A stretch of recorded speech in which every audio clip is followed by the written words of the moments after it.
O Senhor esteja convosco. Ele está no meio de nós. Proclamação do Evangelho de Jesus Cristo segundo São Lucas. Glória a vós, Senhor.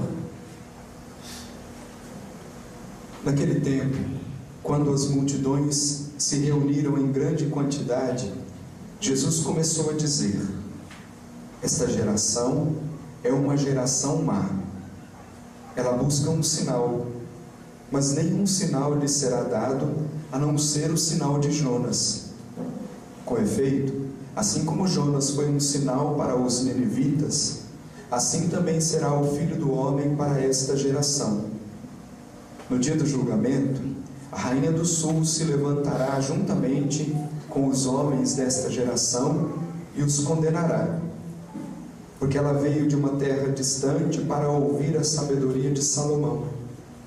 E aqui está quem é maior do que Salomão. No dia do julgamento, os ninivitas se levantarão juntamente com esta geração e a condenarão, porque eles se converteram quando ouviram a pregação de Jonas. E aqui está quem é maior do que Jonas. Palavra da salvação. Glória a vós, Senhor.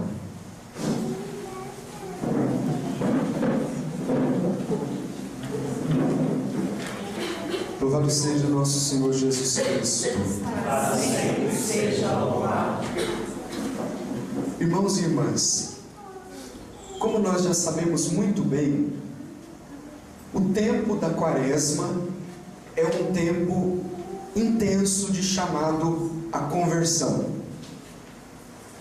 É preciso então ouvir a voz de Deus e deixar ser conduzido inteiramente por Ele. Ouvir a voz de Deus para nós hoje é ouvir através da palavra. Se hoje os ouvires a voz do Senhor, não endureçais os vossos corações. É a palavra que Deus dirige constantemente à igreja. Ouvindo, sendo despertado para uma vida de fé, converter-se. Conversão não é outra coisa senão mudança de mentalidade. Quando a palavra do Senhor foi dirigida a Jonas, que se levantou e se pôs a caminho da cidade de Nínive para anunciar a mensagem que Deus lhe havia confiado, a mensagem era de conversão. Se o povo de Nínive não se convertesse, eles seriam reduzidos a pó. A palavra do Senhor chegou aos ouvidos e ao coração do povo de Nínive. Os ninivitas acreditaram em Deus. A pregação da palavra gerou a fé. Eles acreditaram em Deus, aceitaram fazer jejum, vestiram-se de saco desde o superior ao inferior. A pregação chegou aos ouvidos do rei, que se levantou do trono, também se vestiu de saco, fez jejum, fez penitência. A palavra do Senhor entrou pelos ouvidos. Eles acreditaram porque a palavra gerou a fé, e depois de acreditarem, se converteram, mortificaram o corpo para combater as obras da carne, a fim de que o Espírito fosse vencedor. Com isso, eu quero trazer algumas ideias de um santo que sempre me acompanha no Natal, na preparação para o Natal e na preparação para a Páscoa, que é São Leão Magno. No primeiro sermão sobre a Quaresma, São Leão Magno primeiro fala da história e da razão da prática do jejum. E ao falar da razão e da prática do jejum, ele começa relembrando alguns acontecimentos da história do povo de Israel, dizendo que a Sagrada Escritura conta que quando o povo hebreu e todas as tribos de Israel, oprimida por causa dos pecados e sob a pesada dominação dos filisteus, para vencer os inimigos, eles fizeram jejum. Tem o peso do pecado e o peso da dominação dos filisteus. Para vencer os filisteus, eles não usaram da estratégia de se prepararem para o combate com armas, com um treinamento para a guerra. Pelo contrário, eles se prepararam na base do jejum, mortificando o corpo, enfraquecendo o corpo, para que a graça de Deus agisse poderosamente neles e eles se fossem vencedores. É uma lógica até contrária àquilo que é próprio da preparação para uma batalha, porque nenhum soldado vai desnutrido para a batalha, nenhum soldado vai despreparado para a batalha. Enquanto os filisteus se preparavam com uma boa alimentação, se preparavam com a habilidade para lidar com as armas para a guerra, preparando o corpo para isso, o povo se humilhava diante de Deus numa oração, constante oração, enfraquecia o corpo e então, ao entregarem-se ao jejum, entregavam-se com o objetivo de que se renovasse a fé e as forças de suas almas e consequentemente dos seus corpos. Mas era no enfraquecimento do corpo que eles tinham um vigor para a luta e se tornaram vencedores. Por conta de que o jejum os levava a uma intimidade maior com Deus. E a gente sabe muito bem que essas práticas espirituais fortalecem a nossa alma e preparam o espírito para o combate. Abstendo-se então dos alimentos, eles renovaram a fé, renovaram a esperança de que Deus combatia por eles. Na fraqueza, não tinham estratégia humana para enfrentar o inimigo, mas quando enfraqueciam o corpo, e São Leão Magno diz assim, eles eram combatidos por violentos adversários materiais, e mesmo para combater esses adversários materiais, eles se valiam da força da oração, da força do jejum. E ao se referir à nossa vida, nós não combatemos mais adversários materiais, mas adversários espirituais. O diabo nos rodeia como leão a rugir. Como é que nós vamos combater o bom combate para sermos vencedores? Resistindo firmes na fé. A resistência na fé se dá através de práticas espirituais, através da oração, através do jejum, da penitência, através da leitura da Sagrada Escritura, para combater então os inimigos, os adversários espirituais. Nós não precisamos de armas humanas, nós precisamos de armas espirituais. E só seremos vencedores se nos valermos das armas espirituais. Só que depois, São Leão Magno apresenta um outro inimigo com quem nós temos que travar uma grande batalha também durante esse tempo quaresmal. Se ele diz que o povo hebreu eram combatidos por violentos adversários materiais e que o jejum os capacitou para combater aqueles adversários materiais, referindo-se a nós, diz, nós lutamos contra os espíritos imundos espalhados pelos ares, a tentação que nos rodeia todos os dias. Para vencer, nós precisamos também mortificar o nosso corpo, precisamos partir da prática do jejum, para combater esses adversários espirituais, que é o diabo, e todos os espíritos imundos que estão espalhados pelos ares. Mas ele apresenta um outro inimigo, com quem nós temos que travar uma grande batalha, e esse outro inimigo somos nós mesmos. Que não é uma linguagem só de São Leão Magno. Outros santos da igreja, Santa Teresa, nos ensina também a combater a nós mesmos para sermos vencedores. E ele diz assim: não prevaleceremos sobre os nossos inimigos, e aqui os inimigos espirituais, se não prevalecermos antes sobre nós mesmos. Se os desejos do corpo forem mais fortes, o espírito perderá vergonhosamente. E é aquilo que nós já sabemos. Se nós dermos ao nosso corpo tudo aquilo que o nosso corpo perde, o espírito vai perder vergonhosamente, sim. Então a gente precisa educar, ou numa palavra que não tão adequada assim para aplicar à vida do ser humano, mas domar o nosso corpo, domar os nossos instintos para não ceder a tudo aquilo que o nosso corpo quer. E o tempo de penitência e mortificação da quaresma quer nos ensinar exatamente isso, que tenhamos capacidade de controlar as nossas paixões.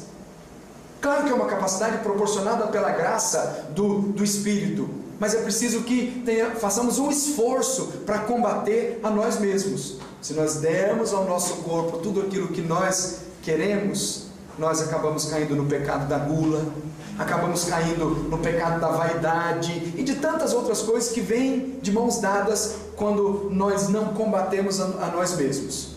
Então é preciso dosar, é preciso ter a capacidade de mortificar um pouco o corpo para que o espírito seja vencedor.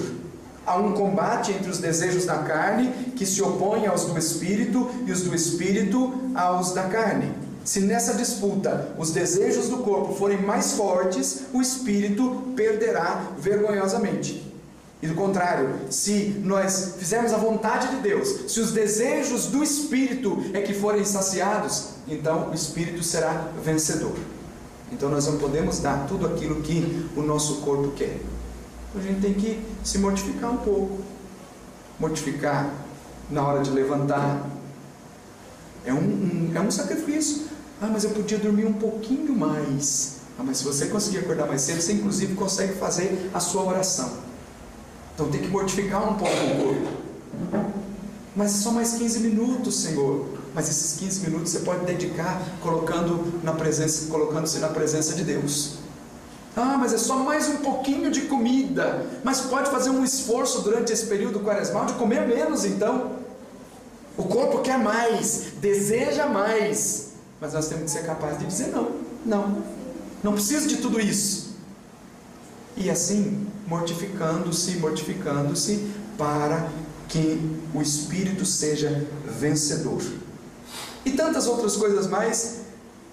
São Leomagno nos ensina num título dizendo que o tempo da quaresma é um tempo privilegiado para a prática da virtude. Combater ao diabo que nos odeia como leão a rugir, combater a nós mesmos.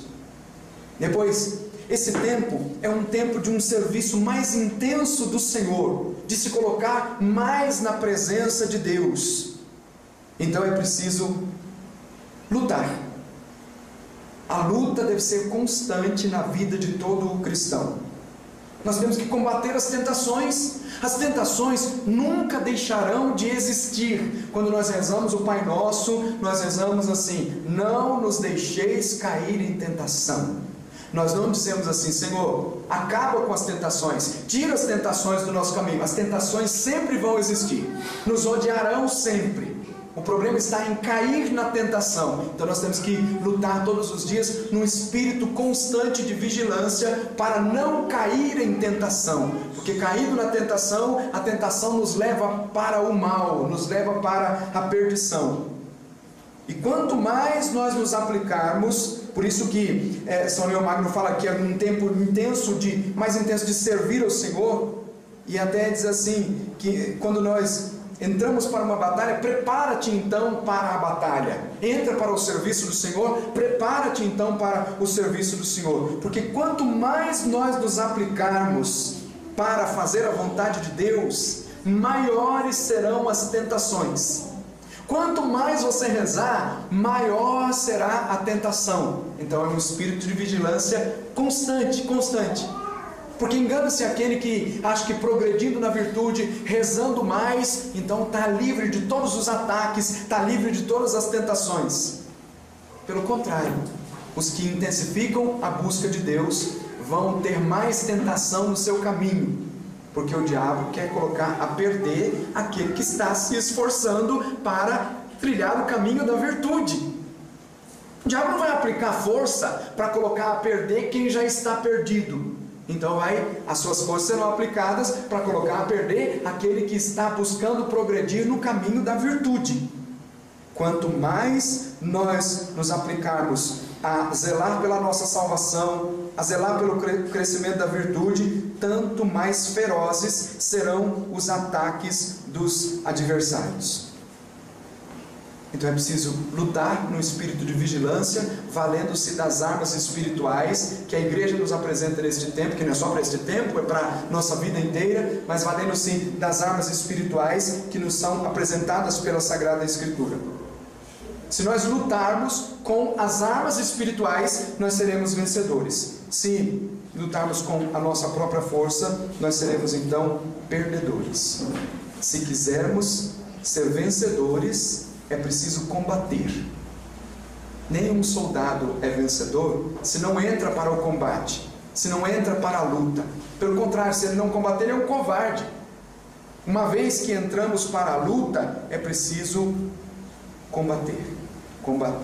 E São Leomagno diz assim: não existe nenhuma obra de virtude sem a experiência da tentação.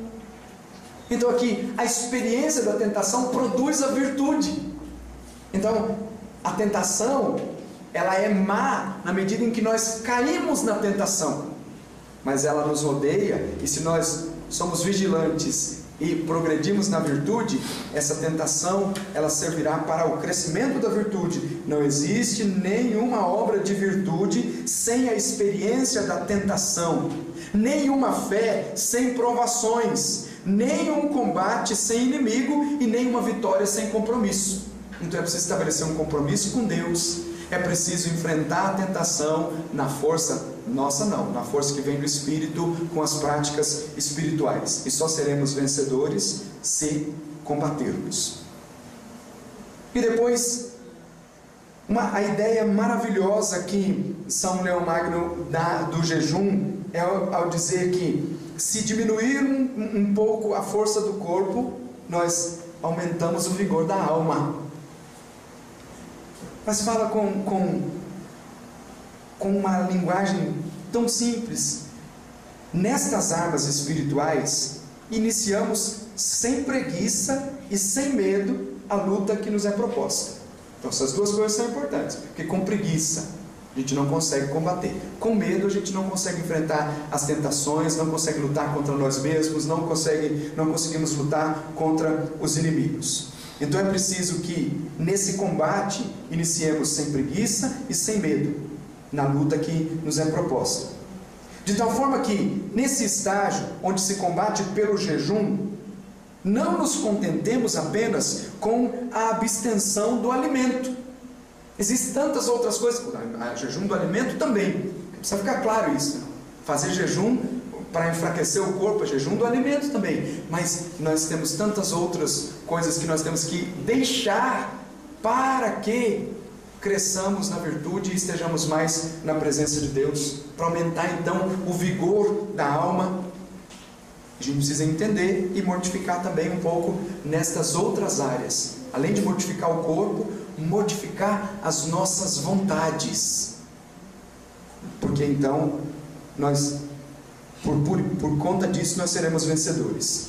E ele diz assim: seria diminuir a força do corpo, seria pouco diminuir a força do corpo se não alimentássemos o vigor da alma. Então, todo jejum deve ser acompanhado de uma prática de oração, de uma prática de alimentar a alma com a Sagrada Escritura. E no fim diz assim: nós mortificamos um pouco o homem exterior para que o interior seja restaurado. Perdendo um pouco do excesso corpóreo, o espírito robustece-se pelas delícias espirituais. E tantas outras ideias que São Leomagno nos traz para que cresçamos na virtude. E esse crescimento na virtude vai fazer com que tenhamos progresso também na nossa conversão. Por que Deus revogou a sentença de maldição que já tinha sido estabelecida sobre o povo de Nínive? Porque eles fizeram penitência, eles fizeram jejuns, eles se arrependeram dos pecados, voltaram-se para Deus, e Deus, o profeta diz, vendo Deus as suas obras de conversão e que os ninivitas se afastavam do mau caminho, compadeceu-se e suspendeu o mal que tinha ameaçado fazer-lhes e não o fez, porque se arrependeram. E em seguida nós ouvimos o Salmo, que o Senhor diz assim, que não despreza um coração arrependido. O salmista proclama isso: ó Senhor, não desprezeis um coração arrependido. E esse coração arrependido era o coração de Davi, que tinha acabado de passar por aquela situação de adultério, e que reconheceu que era pecador, se arrependeu dos pecados e entendeu que Deus nunca despreza um coração arrependido. Seguindo o itinerário dessas práticas espirituais, com certeza nós seremos vencedores. Mas se nós esmorecermos, aí nós não conseguiremos vencer, não conseguiremos. Então, se até hoje, nós não começamos as nossas práticas com intensidade, é tempo ainda de se colocar na presença de Deus e fazer os bons propósitos para esse tempo quaresmal. É preciso ser bem prático, bem prático. Eu, quando fui me confessar na sexta-feira, que já era na sexta-feira depois da quarta-feira de cinzas, o padre perguntou para mim: como é que está a sua vida? Começou bem o tempo da quaresma? Eu falei: não comecei bem, porque eu queria ter me confessado antes, na quarta-feira de cinzas, mas não foi possível. E me lamentei um pouquinho por não ter tido a oportunidade de me confessar. Ele falou assim: não, mas não está perdido, confessa agora então. Confessa agora. E ele diz assim: foi assim que São José Maria Escrivá ensinou nas várias ocasiões, quando as pessoas começavam a se lamentar, dizendo assim: tem um tempo, perdi muito tempo, e agora o que eu faço? Ele já dizia de uma forma bem prática: então agora é hora de recomeçar. Ajoelha, confessa os seus pecados e olha para frente. É questão de tomar atitude. Então não é tarde, até o último momento. A quaresma não está perdida. E se no fim, chegar no final, achar que está perdido, não está perdido. Quando nós nos arrependemos, o Senhor não despreza um coração arrependido. Então é preciso se voltar para Ele, com as práticas espirituais, com o desejo de crescer na virtude. E aí nós seremos vencedores. Estabeleça então o seu propósito diante de Deus para esse tempo da quaresma. Se você não o fez, se já fez, renove este propósito hoje diante de Deus, para que nesse combate sejamos vencedores. Fique de pé, por favor, vamos rezar a partir dessas orientações que a palavra nos dá. Se nós não nos arrependemos ainda, busquemos o arrependimento. Se não fizemos um propósito, façamos um propósito. A antífona de entrada dessa missa dizia exatamente isso: lembrai-vos de vossa misericórdia e de vosso amor, pois são eternos. O Senhor nos perdoa porque Ele tem um amor que é eterno. Nossos inimigos não triunfem sobre nós. Libertai-nos, ó Deus, de toda angústia. Essa libertação acontece na medida em que nós nos aproximamos de Deus. Baixe sua cabeça e se apresente diante do Senhor, do jeito que você é, com aquilo que você tem vivido, e peça a ação da graça do Espírito Santo para o crescimento da virtude, para buscar a força que só pode vir de Deus. Por nós mesmos nós não conseguimos combater os inimigos. Buscar a força que vem de Deus para que sejamos vencedores. Senhor, nós te pedimos, vem em nosso auxílio, Senhor. Nós te pedimos,